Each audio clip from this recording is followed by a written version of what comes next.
¿Cómo están? Muy buenas tardes, bienvenidas, bienvenidos a Política en Vivo en Radio Universidad de Chile para este muy caluroso viernes 18 de enero del 2018. No habríamos... 2018, es que me escribieron 2018, ¿no? Andrés, ¿tú das fe, por favor, que no soy? Que te hicieron una trampa. Sí, sí. Viernes 18 de enero del 2018, pero yo estoy consciente que estamos recién en el 2017. Y te están adelantando un año. Y que me están adelantando un año. Oye, día de panel, tenemos el gusto de compartirlo con Verónica Pinilla, que es, como todos sabemos, ya somos clásicos todos aquí, doctora en política social, integrante de la Fundación Chile 21, fundación, yo digo vinculada al PPD, pero eres tú más bien la PPD, la fundación es más amplio que eso. Sí, sí, yo soy militante PPD, sí. Tenemos a Benjamín Ugalde, académico de la Facultad de Filosofía de nuestra universidad, integrante de la Comisión Política de Evópolis. ¿Cómo estás, Felipe? Gracias por la invitación. Mucho gusto. Al contrario, ustedes no son invitados. Y don Andrés Filbaum, como comentábamos recién, el hombre más feliz de Chile en este rato, que tiene 6 campeonatos ganados con la Universidad Católica, 12 segundos lugares, y eso es de colocolino, cabrón. No puedo dejar de decir. Y picado, además. Y picado, además. Pero a punto de tener partido político. Del partido o sea, Comunes, tienen ya. El Partido Comunes que se lanza públicamente este domingo en el Teatro Azares. ¿Qué teatro es ese? Uno que está en Vicuña Maquena llegando a Grecia. Yo no lo conocía tampoco. Yo tampoco. Debe ser una remodelación de algún otro teatro, porque como que hayan construido... Mi papá me decía que había un teatro Regina cuando era joven que estaba por ahí. No tengo idea si es que es el mismo, la verdad. Me preguntó, no lo sé. Mi papá también me contaba lo mismo, sí, había un teatro Regina en esas... debe ser el Regina, el viejo Regina. No lo sé, así que no quiero decirlo porque después la gente, aquellos que estén interesados, van a llegar al viejo teatro Regina y no lo encuentran. Pueden meterse a uniendoesperanzas.cl y ahí está toda la información para aquellos que quieran ir al lanzamiento del partido que reúne al Partido Poder con Izquierda Autónoma. Oye, bueno, estamos por supuesto en directo por la radio y vamos a estar desde mañana en la mañana o esta tarde a última hora en nuestro streaming de televisión. Quería partir porque nos contara un poco, Andrés, eso, ¿qué significado político tiene? Ya sabemos, el Partido Poder con Izquierda Autónoma, el Partido Poder tenía la plataforma legal ya armada, se refunden y crean esta nueva agrupación, pero ¿qué quiere significar y qué quiere promover dentro del Frente Amplio? Sí, a ver, para nosotros es fundamental que el Frente Amplio como coalición se vaya fortaleciendo y entendemos que eso requiere también procesos de maduración orgánica, que, para decirlo, digamos, en sencillo, es insostenible tener 13, 14, 15 partidos, muchos de los cuales además con posiciones bien similares en varios aspectos. Y en particular esa atomización tan crítica del Frente Amplio se da con mayor fuerza en las fuerzas que se encuentran a la izquierda del conglomerado. Entonces nosotros hace un buen rato que estamos haciendo un esfuerzo por intentar avanzar en procesos de unidad que por un lado permitan, digamos, a ese sector del Frente Amplio tener posiciones más unitarias, tener espacios de discusión más amplios, también en el fondo ganar en diversidad y también en tamaño, por supuesto. Y lo otro que para nosotros es fundamental es lograr que las fuerzas, en el fondo, que si estamos haciendo un proceso de fusión, de ampliación, eso representa también distintos grupos sociales, distintos sectores sociales que se ven hoy día representados en el Frente Amplio. En el fondo, no ser solamente los mismos, pero más. Aquí voy con eso. Nosotros en Izquierda Autónoma, como varios otros grupos, tenemos una historia muy fuertemente ligada al movimiento estudiantil, que por supuesto es algo muy importante, que creemos que el Frente Amplio tiene que saber recoger las demandas por educación pública, por terminar con el mercado de la educación, etcétera. Pero entendemos que hay varios otros grupos sociales que se han venido movilizando en estos últimos años y el Partido Poder en particular tiene un arraigo que es en general más popular, más ligado posiblemente a estas nuevas clases medias. De hecho tuvieron a la diputada del Partido Poder, es Claudia Mix, que fue por lejos la primera mayoría del Frente Amplio en el distrito de Maipú, Estación Central, entre otras comunas. Entonces nos parece en el fondo que esta unión no es solamente una junta orgánica, sino que además permite poner en trabajo conjunto, en diálogo, sectores sociales que han ido movilizándose y han ido planteando reivindicaciones relevantes en los últimos años, pero con poca capacidad de articularse políticamente. Entonces esperamos en el fondo que esto sea un paso adelante. Por supuesto, no se resuelve simplemente con unir los partidos, pero el hecho de juntarnos, de tener una directiva común, de tener que ponernos de acuerdo en prioridades políticas, en cómo responder frente a distintos escenarios, sí nos parece que va a ir haciendo avanzar esa confluencia y creemos que eso es una maduración fundamental. en parte para que el Frente Amplio sea una coalición más fuerte en las próximas elecciones, etcétera, pero fundamentalmente para ir fortaleciendo su raigambre con el mundo social en general, la lealtad con el mundo social, que le permita tener la fuerza para derrotar al neoliberalismo, que en el fondo es el desafío histórico del Frente Amplio. ¿Cómo lo ven ustedes, Verónica? Si quieren opinar del tema, pero... Bueno, creo que en alguna de los encuentros que tuvimos hace un par de semanas atrás conversamos también con una compañera también de la izquierda autónoma sobre este fenómeno, y a mí me parece que forma parte del ejercicio de la política que efectivamente ocurre en estos movimientos donde lo que también trata de mostrar el Frente Amplio es una articulación también, una orgánica interna coherente en función de las propuestas que están haciendo.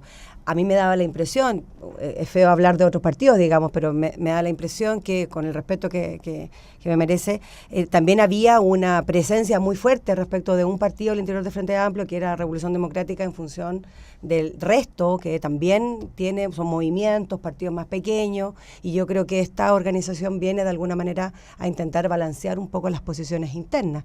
Y bueno, toda la suerte que se puedan entregar en estos momentos, y mostrando también, creo que muestra la necesidad de una articulación interna mayor, un intento de administrar el poder también de un Frente Amplio que tiene que avanzar a este tipo de ejercicios para poder no solamente mantenerse, sino que generar un proyecto político más de largo plazo, que creo que es lo que hoy día están en eso. Benjamín Ugalde, andas con el libro de lo que vamos a discutir inmediatamente, pero... Sí.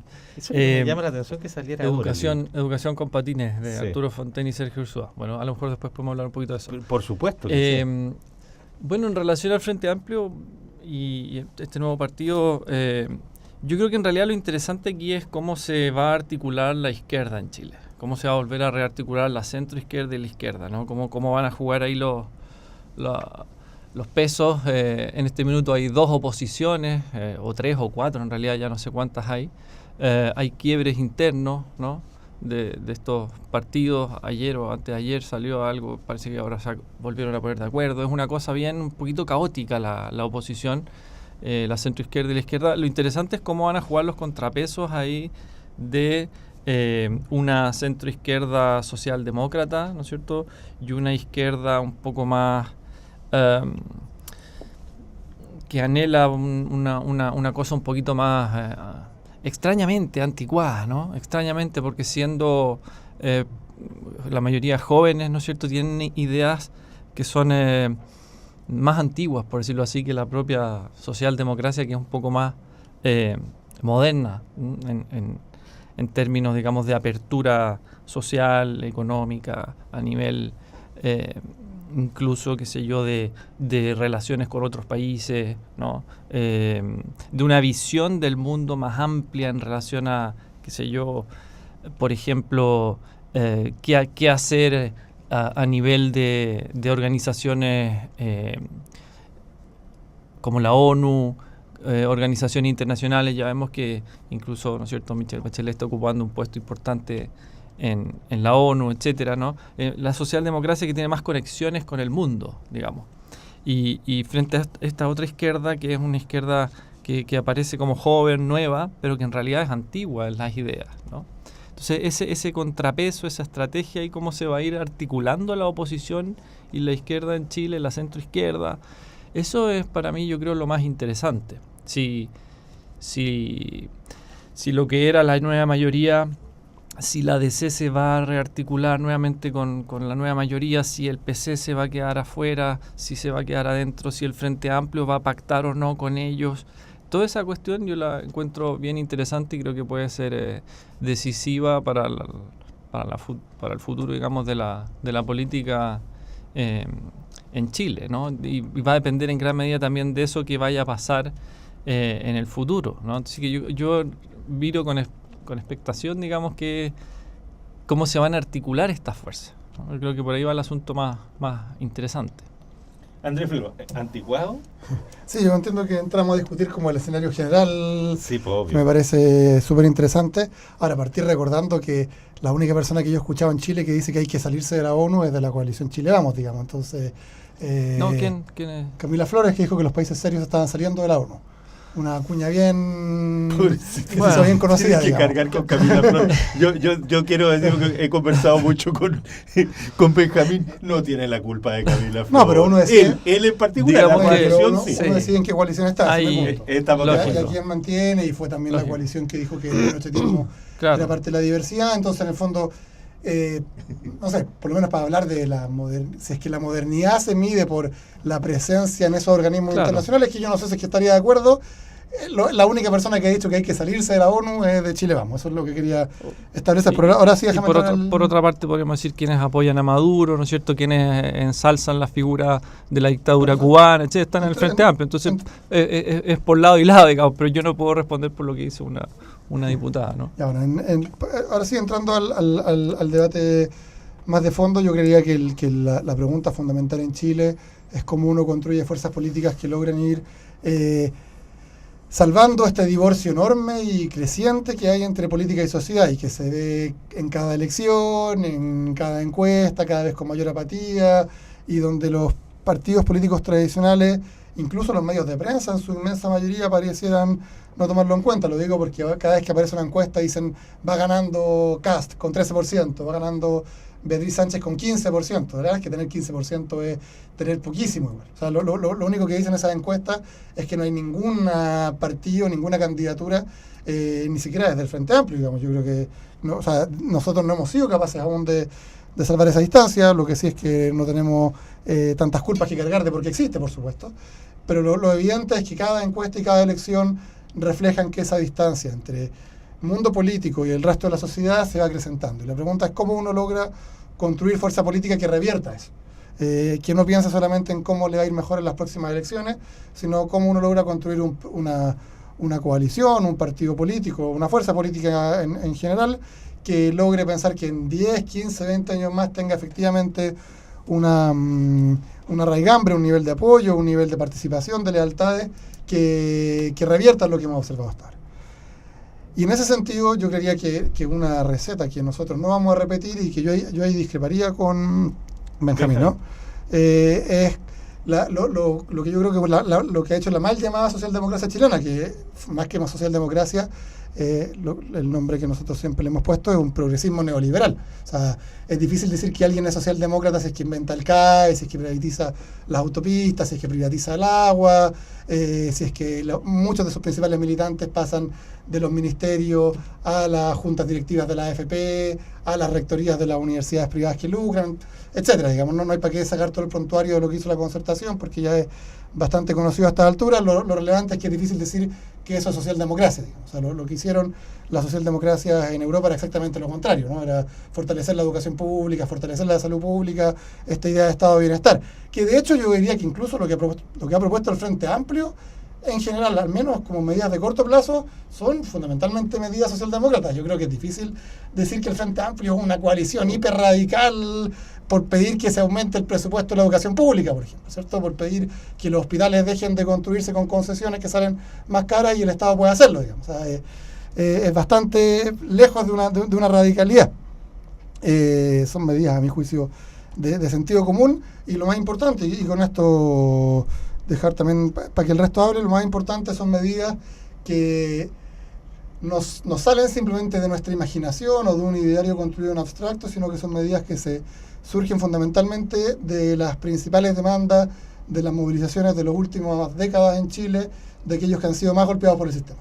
Movilizaciones por medio ambiente digno, ¿cierto? Pensando, por ejemplo, lo que ocurrió el año pasado en Quintero y Puchuncaví, movilizaciones por derechos sociales básicos, en particular educación, que ha sido lo que más ha agitado el asunto, pero también no más FP, por supuesto las movilizaciones feministas que tienen que ver con el derecho a decidir por el propio cuerpo, y además porque se vaya promoviendo en todo tipo de instituciones una cultura que haga frente al acoso y al abuso sexual, por poner los ejemplos más importantes, ¿no? Entonces, eso, creería que hoy día el desafío en particular del Frente Amplio es lograr traducir en fuerza política y ya se avanzó algo con las últimas elecciones, pero yo creería, y ahí con autocrítica, que no se ha avanzado tanto en este año de estar en el Parlamento y como coalición formada además en un montón de espacios sociales, de poder entonces guiar políticamente esas demandas que han surgido desde la movilización, pero que hoy día no encuentran aún una respuesta desde la institucionalidad. Verónica Pinilla, el progresismo neoliberal. Sí. No, primero, bueno, no me llama la atención las declaraciones de Andrés porque estuvimos hace un año acá y el discurso fue exactamente el mismo que lo que está repitiendo hoy día. Entonces, siento que ya es un poco repetitivo por parte de esta izquierda del Frente Amplio respecto de los reclamos permanentes y persistentes de lo que fue la concertación y del CAE. Bueno, parte de eso, creo yo, como una estrategia también de instalarse, pero no, bueno, sí, pero también yo creo que también que el Frente Amplio tiene que tener la capacidad de dar un paso hacia adelante y de salir de esta posición de reclamo permanente y de mirar al frente permanentemente y de crecer en función de el rechazo que tiene sobre los otros sectores. Porque claro, tú creces, pero llega un momento en que dices, bueno, ¿cuál es la posición, cuál es el proyecto político? Tú no puedes tener un proyecto político único y exclusivamente reclamando de lo que se hizo mal en el pasado. Yo estoy de acuerdo con algunas de las posturas y de las observaciones y de los más fuertes reclamos que hace el Frente Amplio, obviamente, pero también creo de que cuando uno tiene una intención o una idea de gobernabilidad y un proyecto político futuro, tiene que ir un poquito más allá. Y yo creo que está bien lo que dice Andrés, pero yo creo que ya es como demasiado repetitivo, yo creo que hay que avanzar. Y yo creo que y lo bueno sería que efectivamente también el Frente Amplio fuera capaz de avanzar en función de estas posturas políticas, porque también el abanico que tienen de posiciones es muy grande, o sea, desde una democracia liberal como Blado hasta las declaraciones también de un conjunto de figuras políticas que tienen, también hace ver que no es fácil generar un frente político, una coalición política que tenga coherencia política interna, porque claro, en la medida que tú llegas a mucho más gente y a mucho más grupos o identidades políticas, también esa coherencia se hace difícil en el tiempo. Entonces, creo que es el desafío que tenemos. Ahora, respecto a lo que mencionaba Benjamín, la verdad es que desde nuestro punto de vista, yo siento que nosotros no tenemos, la izquierda hoy día o la oposición no tiene un proyecto político. Nosotros tenemos un acuerdo de administración, por ejemplo, en la Cámara, pero es un acuerdo de administración. Nosotros ahí no hay un acuerdo programático, y estamos muy lejos de tener un acuerdo programático porque efectivamente tenemos un abanico muy grande de postura y se ha hecho muy difícil avanzar en eso, y justamente por esto, porque siempre estamos mirando hacia atrás y no somos capaces de poder ponernos de acuerdo, y yo creo que eso pone también de manifiesto la incapacidad de poder madurar posiciones políticas y llegar a negociaciones y llegar a acuerdos. Nosotros entendemos que hubo un momento, sobre todo la transición de una socialdemocracia mucho más neoliberal, pero somos muchos los que estamos al interior de los partidos políticos, la nueva mayoría, que entiende que hay una socialdemocracia nueva, renovada, más de izquierda, que tenemos que construir, y que hoy día se está mirando con dificultad en el mundo, no solamente en Chile. O sea, no hay proyecto político en el mundo que tenga respuesta a todo lo que está pasando respecto a los cambios tecnológicos, respecto al cambio del mercado laboral, el mercado del trabajo, lo que está pasando en educación, lo que está pasando en el cambio climático. O sea, hay un conjunto de fenómenos sociales que no hay respuesta en la izquierda y tampoco hay respuesta en la derecha. Y creo que el desafío es evidentemente cómo volcamos una socialdemocracia más de izquierda, más renovada, pero que haga finalmente que dé respuesta a las necesidades de la gente. Creo que uno de los problemas o de los desafíos que tiene, por ejemplo, el Frente Amplio es pasar de ser una élite política a llegar también a un acuerdo y una reunión, una comprensión con las bases que sea más permanente. Nosotros de alguna manera lo tuvimos en tiempo de dictadura, los partidos políticos con los movimientos sociales, después de 30 años de administración del gobierno, claro que hubo un desgaste y hubo un divorcio con los movimientos sociales y con las bases, y creo que estamos en el camino hoy día de volver a tener ese vínculo. Pero creo que también el Frente Amplio, parte del Frente Amplio, también tiene esa dificultad, que son grupos de élite, sobre todo universitarios, pensadores, que han logrado instalar una postura en función del rechazo de la concertación, pero creo que el desafío que tienen, y creo que no han podido hacerlo hasta el momento, es cómo proyectan una alianza política que logre este vínculo. Este vínculo es efectivamente lo más complicado. ¿Qué es lo que nos hace sentido? ¿Qué es lo que le hace sentido a la población? ¿Cuáles son las necesidades sociales que tenemos que resolver en prioridad? ¿Cómo las resolvemos? El qué y el cómo hoy día no son respuestas fáciles, y creo que por ahí es donde tenemos que irnos en realidad. Benjamín, da la sensación de que nadie está demasiado cómodo en la situación política que está hoy día. Uno como observador mira a todos los integrantes, o porque están en construcción, o porque están en remodelación, o porque por seguir con la analogía, el condominio en el que están viviendo no tienen todos los vecinos que quisieran tener, y algunos como que les sobran, digamos. O sea, está complejo el panorama en ese sentido. Sí, ahora yo no lo dramatizaría tal vez tanto en el sentido en que digamos, es normal que hayan diferencias dentro de los conglomerados, ¿no? Digamos, en el caso de Chile Vamos, es cierto, tenemos de repente algunos diputados se arrancan con sus declaraciones o con sus tarros, ¿no? Pero, como se dice coloquialmente, pero hay un proyecto, ¿no? Hay un proyecto, hay una hoja de ruta, ¿ya? Y incluso en la derecha, digamos, aunque también hay algunos roces con el tema de la irrupción de José Antonio Kast, etcétera, él está como un outsider, ¿no? No está dentro del conglomerado. Hasta el momento, ¿no? Y esa es una de las dificultades que probablemente Chile Vamos va a tener que enfrentar en el futuro, ¿no? Y de alguna manera las declaraciones que yo, como mencionaba Andrés, de Camila Flores o de otros diputados van un poco en esa línea, y removidas también por esta circunstancia específica. Pero dentro del conglomerado de gobierno la cosa está bastante, yo diría, ordenada, en el sentido de que hay claridad respecto de cuál es el proyecto, ¿no? En cambio, digamos, en la oposición sí que hay una situación bastante caótica, por decirlo de alguna forma, ¿no? Que creo que es el momento que se dé también ese caos, ¿no? Porque en el fondo todavía no hay elecciones o están lejos todavía, y es el momento en que tal vez ellos tienen para producir estos nuevos, digamos, este frote de placas, por decirlo así, dentro de la centroizquierda, de la izquierda, ¿no? Pero lamentablemente yo veo estos últimos días, sobre todo, también como una especie de radicalización de la izquierda, ¿no? Hemos visto, yo no sé si tal vez ya sea majadero seguir repitiendo las declaraciones, ¿no? Pero tenemos desde el show que montó Artés en la embajada venezolana, ¿no? Hasta las declaraciones de Maricela Santibáñez hace unos días, ¿no? Son cosas realmente que están fuera incluso de cualquier criterio, ¿no? O sea, ya más allá incluso del mínimo sentido común prácticamente, ¿no? Entonces, cuando uno ve esas cosas, realmente veo también una situación como un poco creo que en la oposición,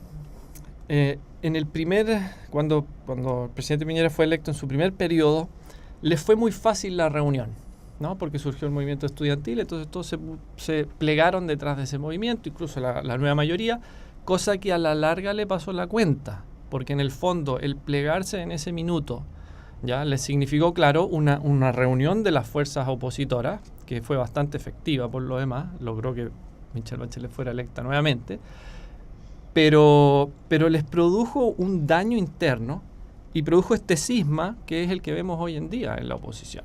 O sea, las consecuencias de haberse plegado el 2011 y no haber defendido el proyecto de la socialdemocracia chilena, porque eso fue lo que sucedió, les costó hoy en día estar totalmente divididos y separados. Y probablemente les va a costar la próxima elección también, porque en esas condiciones, si el Frente Amplio no pacta con la nueva mayoría, es muy probable que no tengan posibilidades presidenciales. Entonces, ese elemento yo creo que fue en el 2011 el punto crítico, fue el pan para hoy, hambre para mañana. Hoy nos juntamos detrás, hoy echamos por la borda, quemamos todas las naves, ¿no es cierto?, de la socialdemocracia, quemamos todas las naves, decimos todo estuvo mal, y mañana, ¿cómo lo vamos a defender? Mañana lo vemos, digamos. Y ahora están pagando, yo creo, un poco las consecuencias, ¿no? Sí, mira. Un minutito más para ir a la pausa para cada uno. Ya, entonces, muy preciso. Yo recojo parte de lo que decía Verónica, incluso sé que se relaciona también con lo que decía Benjamín. A ver, yo creería que las posibilidades de ir construyendo espacios de articulación y visión de futuro se van a ir dando en la medida que nos encontremos en los espacios políticos en general y en particular en la disposición de legislar. Y ahí yo creería que efectivamente ha faltado liderazgo de parte del Frente Amplio para poder plantear algunos temas que sí lo ha hecho, pero con mayor audacia y de forma más permanente. Es decir, si uno de los puntales fundamentales que tenemos es, por ejemplo, la expansión de la educación pública o la condonación, aunque sea parcial del CAE, bueno, somos capaces de reunir voluntades detrás de eso para ir avanzando hacia allá. Algo de eso se hizo con algunas comisiones, con algunos proyectos de ley también con respecto al aborto y la objeción de conciencia. Han habido algunos puntos específicos, pero yo creería que porque es cierto que los partidos están tan desdibujados que hablar, no sé, de la nueva mayoría hoy día es un abstracto, ¿no? Y hablar de la concertación tiene sentido hace 15 años o hace 10 años, pero tampoco existía. La pregunta es, ¿quiénes dentro del Partido Socialista están dispuestos a quitarle espacio a la educación privada para que sea la educación pública la que se expanda? ¿Quiénes están dispuestos a que el sistema de previsión tenga menos plata a la AFP y que ese dinero se pase a administrar con criterio de solidaridad y de reparto?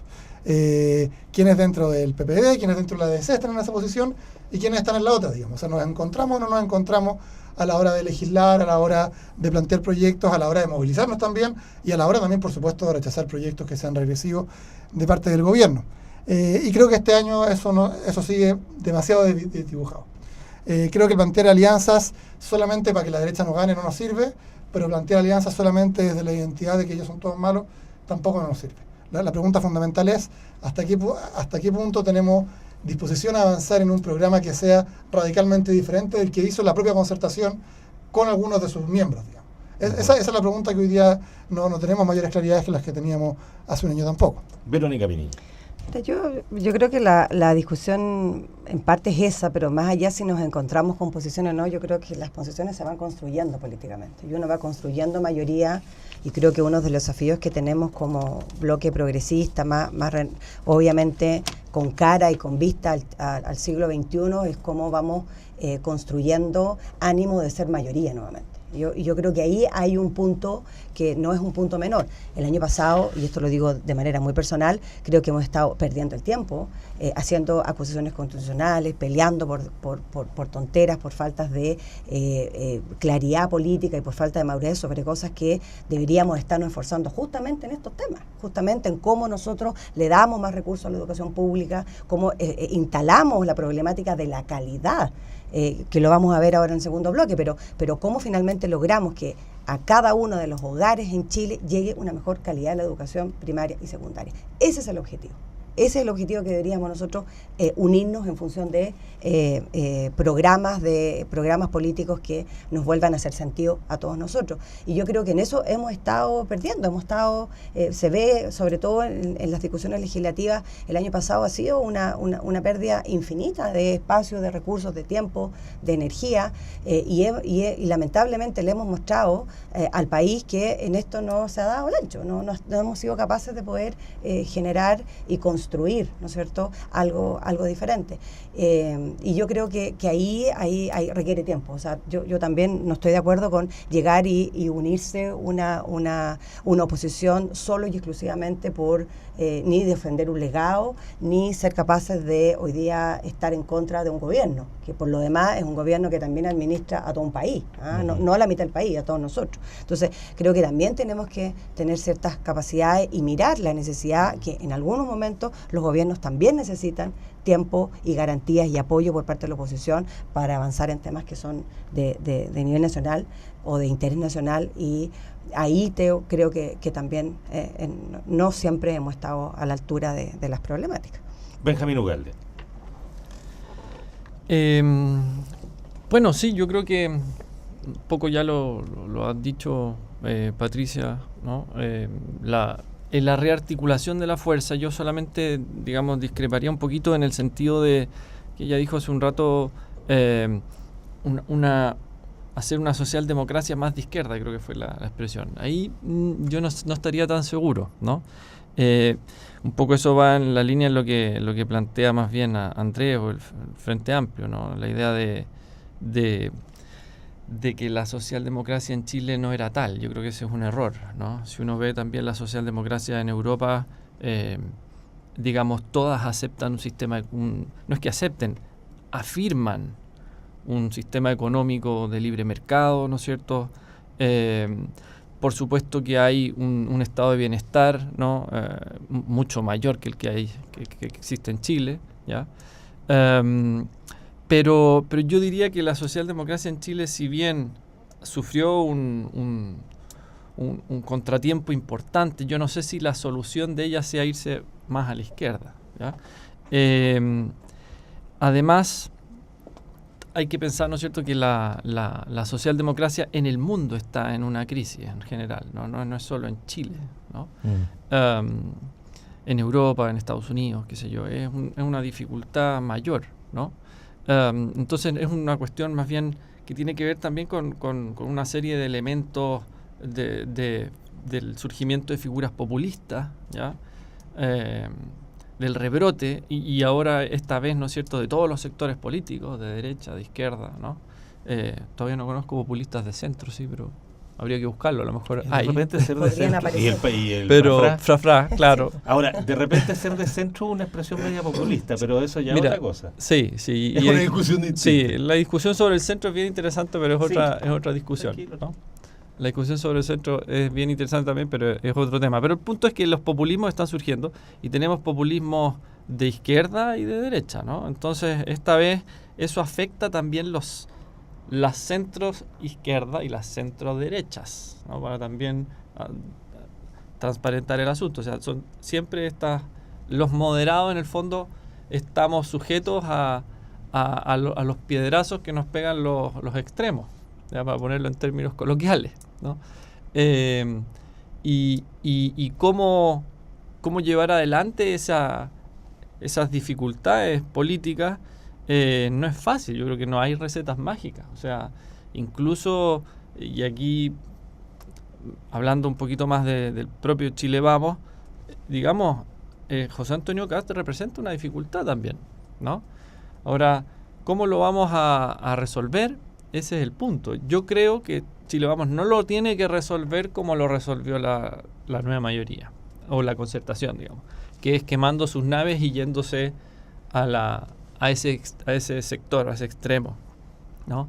Que es la tentación en la que caen algunos diputados de Renovación Nacional o de la UDI, ¿no es cierto? Ya de la UDI se fue, entiendo, Urrutia, ¿no es cierto? Tengo que hacer entonces, una pausa. Para sí, que redondee, entonces en ese aspecto yo creo que esa es la salida incorrecta, ¿ya? Y esa es la dificultad.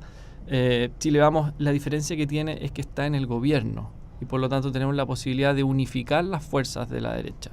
Y ojalá José Antonio Kast termine su show de outsider y se incorpore institucionalmente, ¿no? Y tenga que acordar y aceptar un proyecto de país, un proyecto de gobierno, estoy hablando del futuro, ¿no? Cosa que no hizo en la concertación con el Frente Amplio o con las personas que, digamos, estaban en ese sector, sino que ese sector se rompió.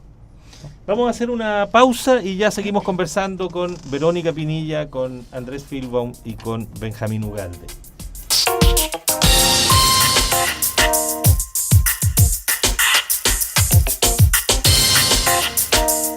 Estamos ya de vuelta en Política en Vivo, estamos conversando con Verónica Pinilla de Chile 21, Fundación Chile 21, militante del PPD, con Andrés Filbaum, vamos a decir ahora militante del nuevo partido Comunes, pero que ha sido vocero de Izquierda Autónoma por mucho tiempo, y con Benjamín Ugalde, académico de nuestra Universidad de Chile, miembro de la Comisión Política de Evópoli.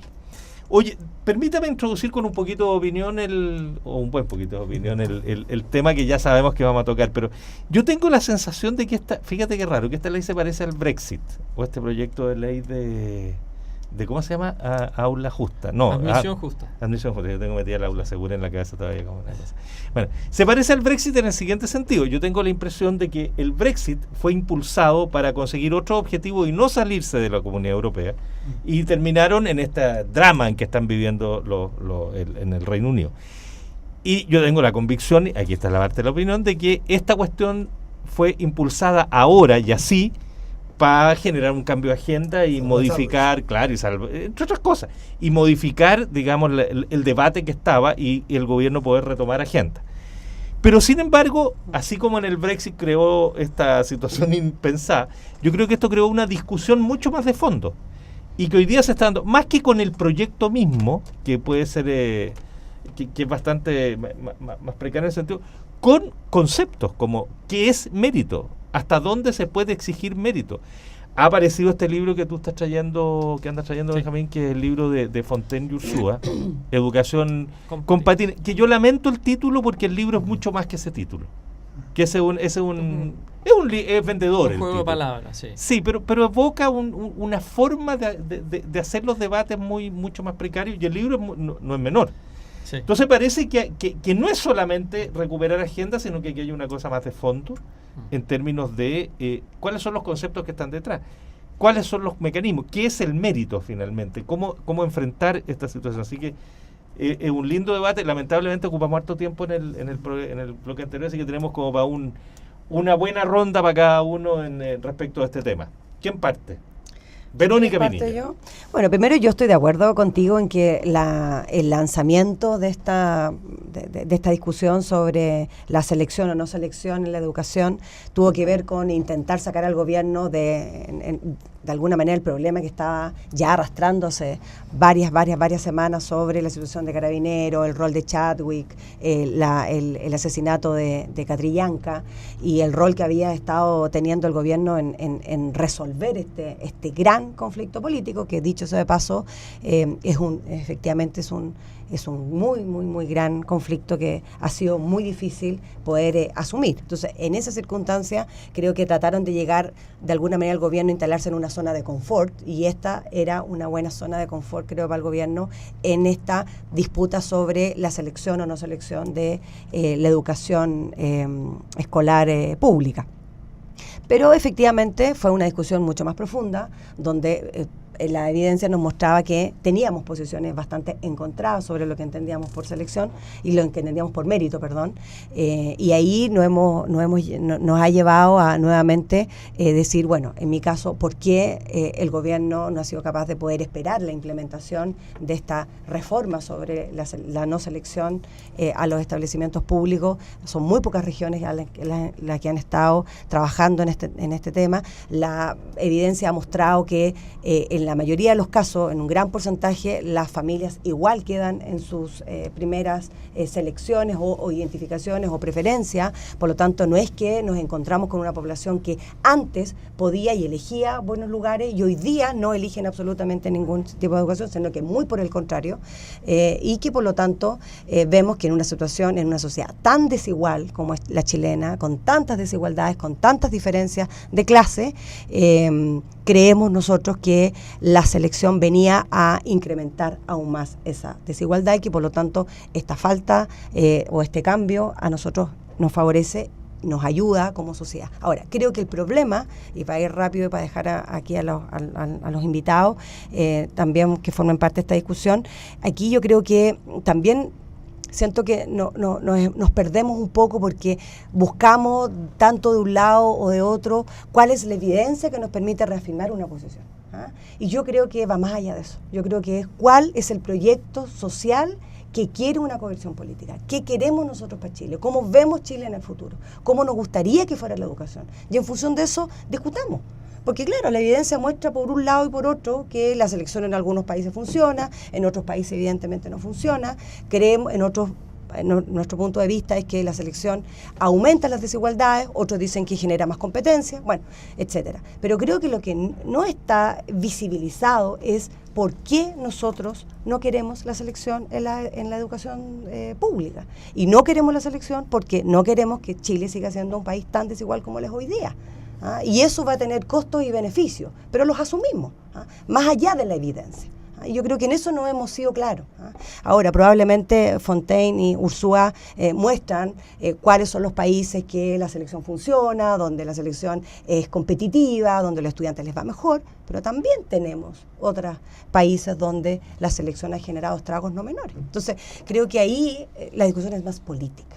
Hay mucho más política y no tanto de política pública. Se traduce en una política pública, lo hemos implementado en una política pública, pero nuestra discusión no es de política pública, nuestra discusión es política. Nosotros queremos una sociedad más igualitaria.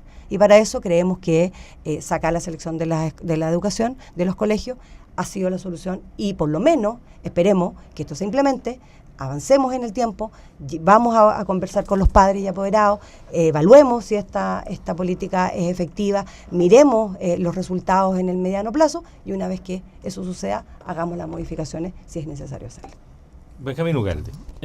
Sí, mira, solamente para tomar un poquito lo que decía Verónica,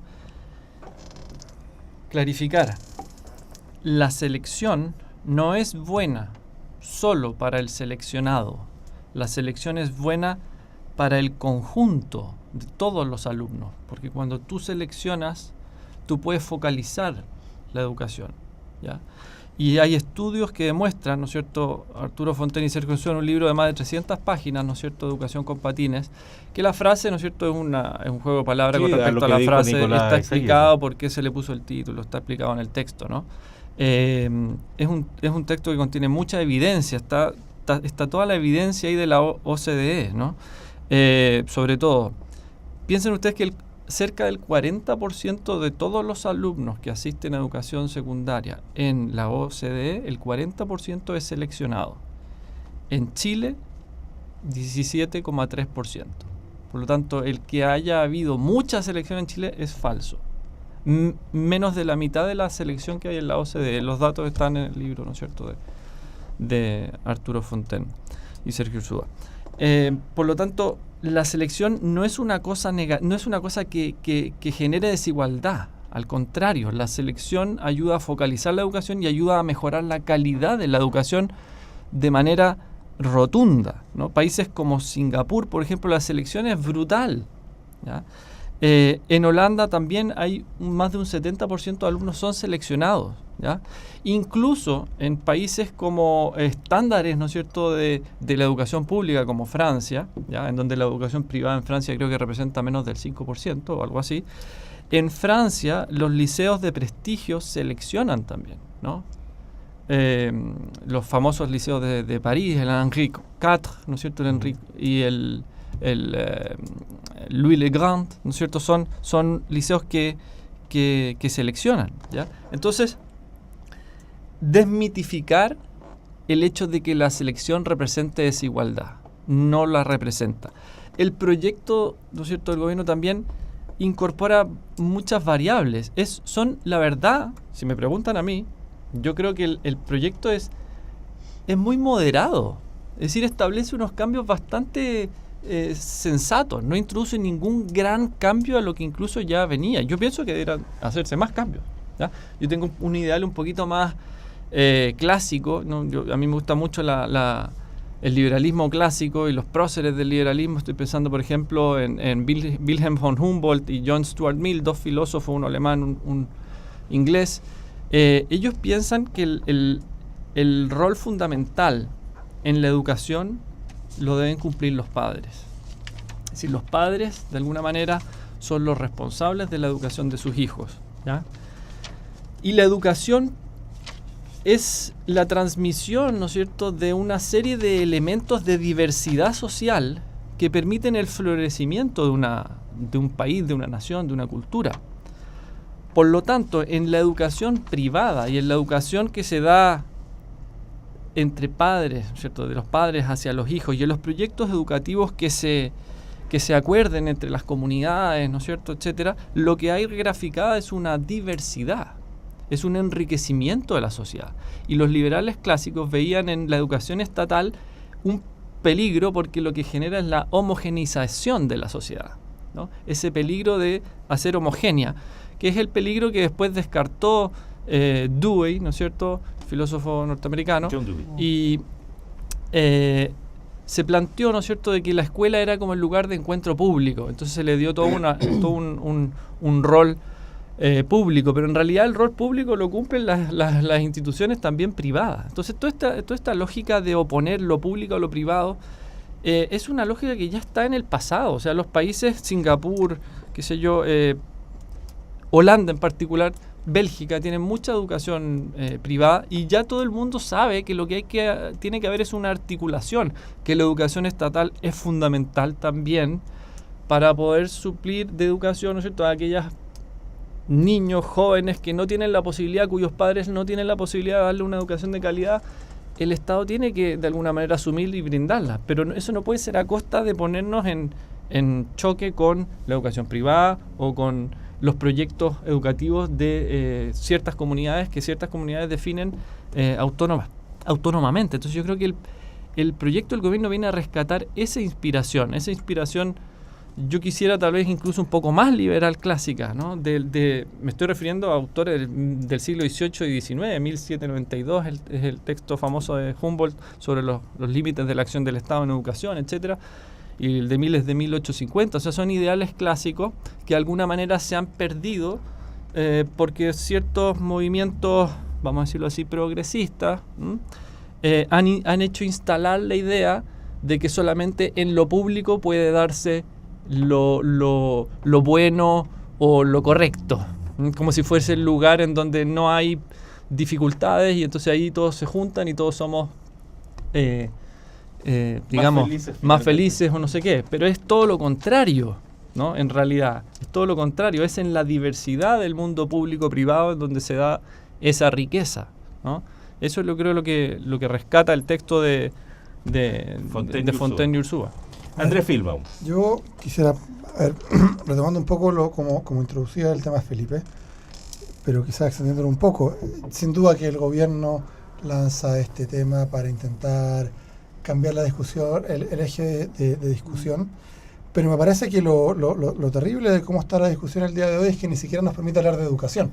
Y en ese sentido, dialogando un poco con lo que se ha dicho hasta ahora, creo que en las palabras previas se hace notar que hay distintas concepciones de cuál es el rol que las instituciones educativas deberían jugar a la hora de construir una sociedad, y eso no se juega principalmente en la selección, ¿sí? O sea, el ejemplo que ponen de que Francia es un país donde hay un montón de educación pública y algunos colegios igual seleccionan, es un buen ejemplo de cómo intentar suponer que es la selección el espacio en el cual se decide si es que hay o no, por ejemplo, barreras socioeconómicas, en el sentido de la evidente correlación entre mérito y nivel socioeconómico. Hay un dato objetivo. 17% es atribuible a las diferencias socioeconómicas en Chile. El 17% del resultado en PISA es atribuible, el 83% no es atribuible. Sí, creo que haría con esa metodología para saber cómo un niño que con suerte tiene un espacio para poder estudiar tiene solamente un 17% menos de posibilidades de una persona que nace en la dehesa con 3 tutores privados, digamos. Me parece, por lo menos, que habría que mirarlo. Pero déjame ir a mi punto porque hablaste un buen rato y no queda tanto tiempo de programa. Entonces, en ese sentido, creo que para mí acá hay dos temas fundamentales. Lo primero, cuando discutimos selección en el mundo público, lo que estamos discutiendo es cómo se reparten migajas. Hoy día la educación pública está destruida, lleva desde el año 1973 que viene siendo destruida. Tenemos 15, 20 colegios que funcionan más o menos bien, el resto abandonados a la suerte de Dios.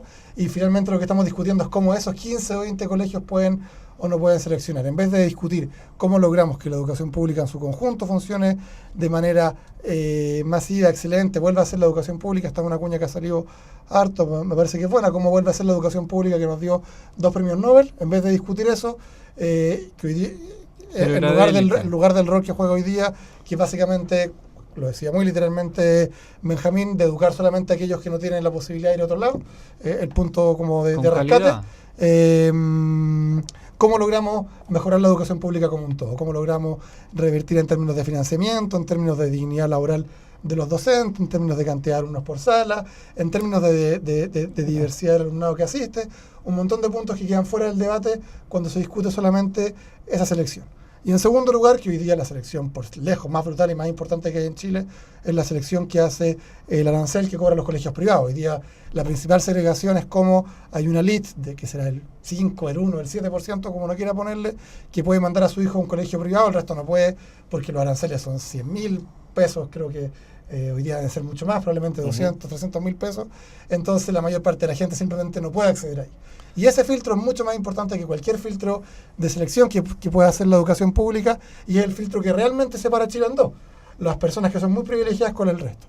Y creo que ahí justamente está la discusión de cuál es el tipo de sociedad que queremos construir. Yo creo que efectivamente la noción de un Estado subsidiario que deja que el mundo público sea para que accedan solamente el margen de la sociedad, lo que hace es separar a la sociedad en castas, digamos, en capas, donde hay una pequeña elite que no se mezcla con el resto, e incluso el resto de la sociedad, incluso la clase media emergente se separa de la clase media más tradicional, que se separa de los sectores más pobres, y por lo tanto tenemos una sociedad que está absolutamente fracturada.